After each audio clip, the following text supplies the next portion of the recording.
Before we start dealing with the issue of the scientific miracle of the Quran, we want to ask you a question. Do you have any information about the weight of clouds? If you do not have any information, we want you to make a guess about the weight of clouds. What do you think the weight of clouds is? Or, let us simplify our question. Do you think clouds are heavy or light?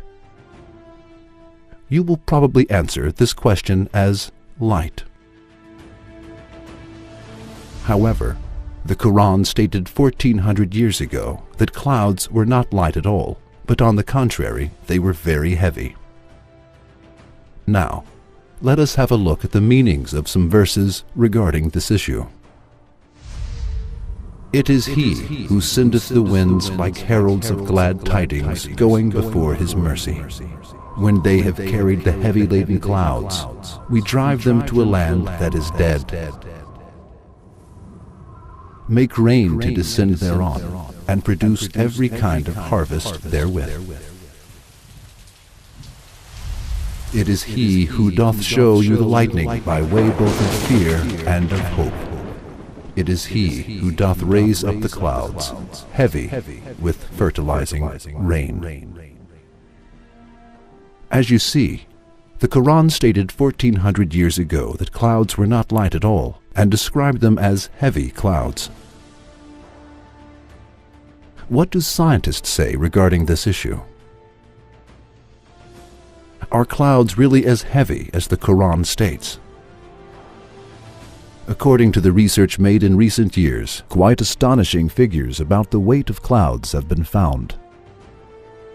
For example, a cumulonimbus cloud, known as the thunder cloud, can contain up to 300 tons of water.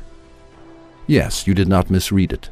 We are mentioning clouds as heavy as 300 tons. The fact that a mass of 300 tons is caused to stand in the sky without any support is something that astonishes the mind.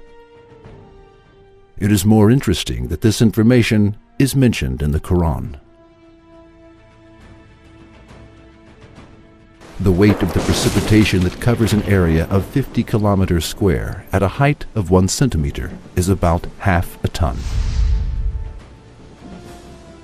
Now, let us think of this.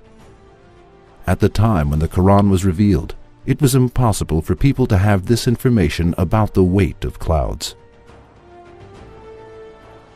Furthermore, we probably thought that clouds were very light before we learned this fact.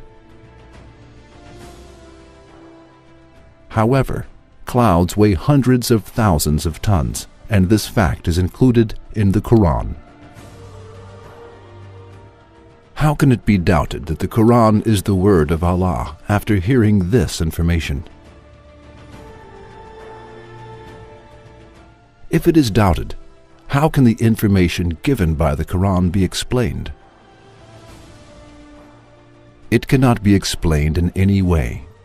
There is only one explanation of the fact that the weight of clouds is mentioned in the Quran. The Quran is the book of the Being who stores thousands of tons of water in clouds. This Being sends clouds to dry areas through winds and gives life to those areas. Yes, the Being who created clouds and makes clouds float in the air with thousands of tons of water also sent down the Quran. We believe in Him.